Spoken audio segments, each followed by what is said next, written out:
လူရင်းတို့ရှင်းမပြောမှန်းနော်မနေ့ကကျမလိုင်းပေါ်မှာကျမဒီကိစ္စကျမညီမလေးကိစ္စနဲ့မဟုတ်မှန်တဲ့နေ့တင်နေလို့ကျမအရေးယူမယ်လို့မနေ့ကတင်လိုက်ပါတယ်တင်လိုက်တော့ဒီအကောက်တစ်ခေါက်ကဒီကျမညီမလေးကယောက်ျား3ယောက်ပါတို့မျက်လုံးဖောက်ထုတ်ပါတယ်တို့သပင်းဟိုဖြစ်ပါတယ်ဆိုအဲ့လိုမျိုးတင်ထားတယ်တင်ထားကျမတို့အဲ့အကောက်ကိုမနေ့ကတမန်လုံးလိုက်တယ်ပေါ့နော်လိုက်တဲ့ခါကျတော့လူဒီကျမတို့နာပတ်ဝန်းကျင်ရပေါ့နော်အဲ့ကြောင့်ကျမတို့ရဲစခန်းမှာသွားပြီးအမှုဖွင့်ပါတယ်အမှုဖွင့်တော့အဲ့ဒီတင်တဲ့ကလေးတွေတင်တဲ့လူကိုခေါ်လာတဲ့အခါကျတော့ခလေးလေးတွေက16ဆက်ခုသေးသေးလေးတွေနဲ့ကျမသူ့ကိုပြပါမယ်နော်အဲ့သူပြောနေမယ်နော်တစ်ချက်ငယ်ပဲရှိသေးတာမင်္ဂလာပါတမီးရကြတော့မမကိုဘယ်လိုပြောလဲ line ပေါ်မှာတင်ထားတာ TikTok မှာတင်ထားတာပါတင်ထားတာဆိုတော့တမီးမီဒီယာတွေလည်းတမီးရဲ့အကောင့် screenshot ရိုက်ပြီးတော့တင်နေတဲ့အတွက်ကြောင့်တတိနေရပို့ပြီးကားသွားတာပေါ့နော်တမီးကောင်စူရီဆိုတဲ့အကောင့်လေးနဲ့တင်ထားတာပါမမကိုတမီးကမသိဘဲနဲ့တေချာတတိအတိအကျမသိရပတ်ဝန်းကျင်ပြောတဲ့စကားကိုနားယောင်ပြီးတော့မတေချာဘဲနဲ့တင်လိုက်မိတာမမယောက်ျား3ယောက်ရှိပါတယ်ပြီးတော့မမကိုတည်လာတဲ့ချိန်တော့မျက်လုံးပါမလားလက်တွေပါမလားဆိုတဲ့တခြင်းအမှားတွေတမီးကတင်မိတာပါအဲ့တော့ကျတော့တမီးတောင်းပန်ပါတယ်ရှင်မမကိုလည်းဒီကနေတမီးအနုညွတ်တောင်းပန်ပါတယ်တမီးတင်တဲ့တခြင်းတွေကလည်းတကယ်တော့မှားနေပါတယ်တခုမှလည်းအမှန်မရှိပါဘူးရှင်ဒါပတ်ဝန်းကျင်စကားကားပြီးတော့တမီးကလည်းထပ်ပြီးကားလိုက်မိတာပါရှင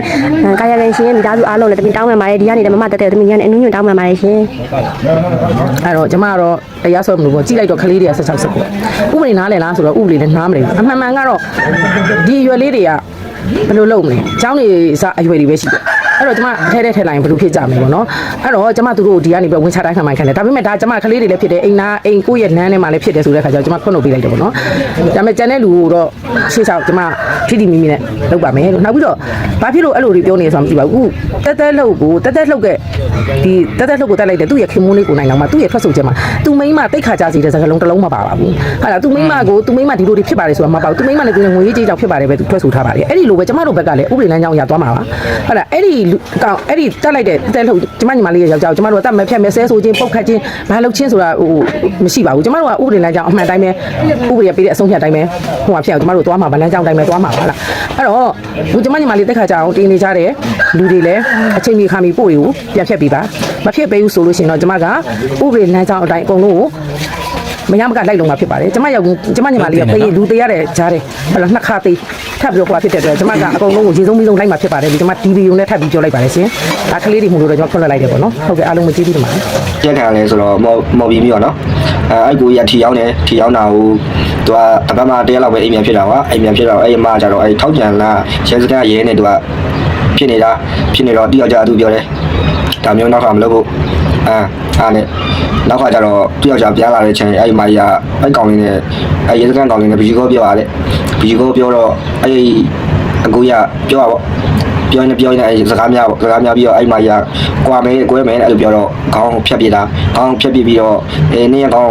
ဟိုရဲစခန်းကိုသွားပြီးမယ်ပေါ့ရဲစခန်းကိုသွားပြီးမယ်ဆိုပြီးတော့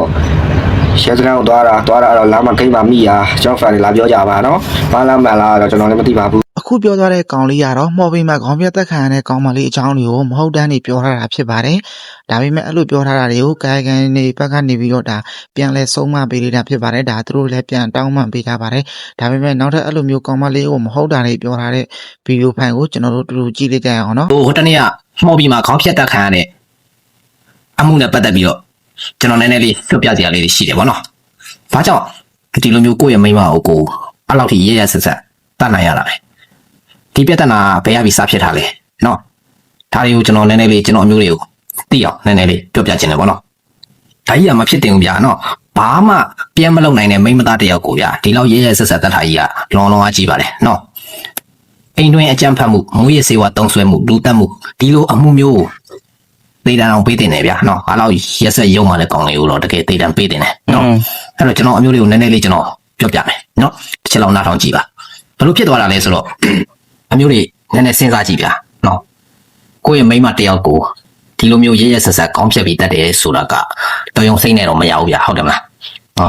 ဒါမျိုးကဘလို့လူမျိုးတွေလုပ်လဲဆိုလို့ရှင်ဆေးကြောင်နေတဲ့ကောင်မျိုးတွေပေါ့နော်ဒီလိုမျိုးလုပ်ရက်ကိုလုပ်တာပါမှန်လူတယောက်အနေနဲ့တွေးနဲ့လူတက်ဖို့ဆိုတာကမဖြစ်နိုင်ဘူးဗျာနော်အဲ့တော့ဒီပြဿနာရဲ့စင်းမြစ်နော်နည်းနည်းလေးကျွန်တော်ပြောပြချင်တယ်အဲ့ဒီအကြောင်းအရာကလည်းအမျိုးတွေကအခုဖြစ်သွားတဲ့အိမ်ရှိမှနေတဲ့ညီမလေးတယောက်ရေးပေးထားတာပါနော်အဲ့တော့ကျွန်တော်အမျိုးတွေကိုကျွန်တော်ပြန်ပြီးတော့ပြောပြခြင်းလို့ဒီဗီဒီယိုလေးကိုကျွန်တော်လုပ်လိုက်တာပါနားထောင်ကြည့်တော့နော်မော်ဘီမှာခေါင်းဖြတ်တက်ခံရတဲ့အမကြီးကညီမတို့ကွက်တဲ့ထဲကတာယာဝရီသူပါတဲ့နော်ညီမတို့အင်ရှိတက်တဲ့မှာဓာတ်ပေါ်တွေရှိပါတယ်တဲ့သူ့ရဲ့ဓာတ်ပေါ်တွေကိုတဲလာတော့ကဆိုရင်လက်လေးချောင်းနဲ့မျက်လုံးတစ်လုံးမပါလာဘူးလို့သိရတယ်ပေါ့နော် လက်လေးချောင်းနဲ့မျက်လုံးတစ်လုံးမပါလာဘူးပေါ့နော်နောက်ပြီးတော့လက်မှာလည်းဓာတ်ခုတ်ရလေးနဲ့ကြီးပဲတဲ့နော်အဲ့တော့အဲ့ဒီအသက်ခံရတဲ့အမကြီးမှာသားသမီး3ယောက်တောင်ရှိတယ်တဲ့နော်အကြီးဆုံးသားကပထမယောက်ျားနဲ့ရတာပါတဲ့နော်အငယ်2ယောက်ကတော့ဒုတိယယောက်ျားနဲ့ရတယ်လို့သိရတယ်ပေါ့နော်အခုတက်တဲ့ကောင်ကတက်တဲ့ယောက်ျားပါနော်တက်တဲ့ကောင်က30မြို့အနောက်ရိုးကြီးရက်ကွက်ကလို့သိရပါတယ်နော်အသက်ခံရတဲ့24ရက်နေ့မတိုင်ခင်23ရက်နေ့ညတော့အားတဲ့သူတို့လင်မယားတွေစကားများရန်ဖြစ်ကြတယ်ပေါ့နော်အိမ်အနီးနားချင်းတွေကပြောပြတယ်ပေါ့နော်အဲ့တော့ကနှောင်းနေ့24ရက်နေ့မှာအဲ့ဒီအမကြီးကညကရန်ဖြစ်ထားလို့တဲ့အဲ့နေကသူစက်ရုံမစင်းပေါ့နော်အနှောင်းနေ့ကျတော့သူ့ရဲ့ရွှေငွေလက်ဝတ်ရတနာတွေကိုဖြုတ်ပြီးတော့သူတင်ထားတယ်ပေါ့နော်မနက်ကျတက်တဲ့ကောင်ကဆေးလေးသုံးကျင်နေတယ်ဂိမ်းလေးစော့ကျင်တယ်ပတ်စံတောင်းတယ်ပေါ့နော်အဲ့ဒီအမကြီးရှိရအဲ့တော့ပတ်စံတောင်းတဲ့ခါကျတော့အဲ့ဒီအမကြီးဆက်မရှိဘူးလို့ညင်းတာပေါ့နော်အဲ့တော့တက်တဲ့ကောင်ကအဲ့ဒါဆိုရင်နေ့ရက်စပိန်ကိုဖြတ်ပေးလို့ပြောတယ်တဲ့အဲ့ဒီအမကြီးကမယောင်းပေးနိုင်ဘူးလို့ပြောတော့တက်တဲ့ကောင်ကဆေးသုံးကျင်တော့ရင်းထားနေတဲ့အချိန်ဆေးအရန်တော့ဟိုဘယ်လိုပြောမလဲဆေးအရန်ချကျင်နေတဲ့အချိန်ရင်းထားနေတဲ့အချိန်မှာကျတော့သူတို့ဘာမှမမြင်တော့ဘူးလေဟုတ်တယ်မလား လှုပ်ချင်တာပဲသိရတော့နော် အဲ့တော့ तू ကချက်ချင်းအမကြီးကပတ်စံမပေးနိုင်ဘူးလို့ပြောလဲပြောဒီတက်တဲ့ကောင်ကချက်ချင်းအဲ့တော့ तू ဆေးအရန်ချကျင်နေတဲ့အချိန်သိရမလားရင်းအရန်ထားနေတဲ့အချိန်ကျတော့ဘာမှစဉ်းစားမှာမဟုတ်ဘူးဗျာဒီအချိန်မှာ तू ဆေးအရန်ပဲချကျင်နေတဲ့အချိန်ဖြစ်နေတဲ့အချိန်ဆိုတော့ तू မိမရှိမှ तू ပတ်စံတောင်းတာပတ်စံတောင်းမရဘူးပတ်စံတောင်းမရတဲ့အခါအားနဲ့စပင်ဖြတ်မယ်ဆိုပြီးတော့တရှိကိုကိုင်းပြီးစပင်ကိုဆွဲဖြတ်လိုက်တဲ့အချိန်လေဘင်းကိုဖြတ်မိသွားတယ်အဲ့မှာခေါင်းကပြက်ကျသွားခေါင်းပြက်ကျသွားတဲ့အချိန်မျက်လုံးကလည်းပြူးနေရပါတော့မျက်လုံးကလည်းပြူးပြီးတော့ तू ကြည့်နေခေါင်းနဲ့ခန္ဓာကိုယ်ကွဲသွားပြီမဲ့ခန္ဓာကိုယ်ကလည်းသိရမလားဟိုချက်ချင်းဗျာအကျိုးတွေဆွဲတာနေမှာပေါ့အဲ့တော့ခြေကားရလက်ကားရနဲ့သူဖြစ်နေမှာပေါ့အဲ့ဒီအချိန်မှာဒီကောင်ကလည်းကြောလန်နဲ့လက်တွေပါဓာတ်တွေနဲ့ခုတ်ဖြတ်အဲ့လိုတွေလောက်တာ ချက် ဆောက်ပြီးတော့ပြက်နေတဲ့ကောင်ကလည်းမျက်လုံးကပြူးပြီးကြည့်နေဆိုတော့မျက်လုံးတွေကိုလည်းဓာတ်နဲ့ထိုးဖောက်အဲ့လိုတွေလောက်တာပြီးလည်းပြီးရောသူဒီခေါင်းကြီးကိုကိုင်းပြီးတော့စပင်သွားရောက်မယ်ဆိုပြီးသူထွက်သွားတာအဲ့တော့သူဆေးကိုအရန်ချကျင်တဲ့အချိန်ရင်းထနေတဲ့အချိန်ဆိုတော့သူမနေနိုင်တော့ဘူးပေါ့အဲ့တော့ဒီကောင်ကြီးကိုကိုင်းပြီးသူစပင်ရောက်မယ်ဆိုပြီးထွက်သွားတယ်အဲ့ဒီအချိန်မှာလမ်းမှာရဲတွေဖမ်းမိတော့ရဲတွေဖမ်းမိတဲ့အချိန်ကျမှ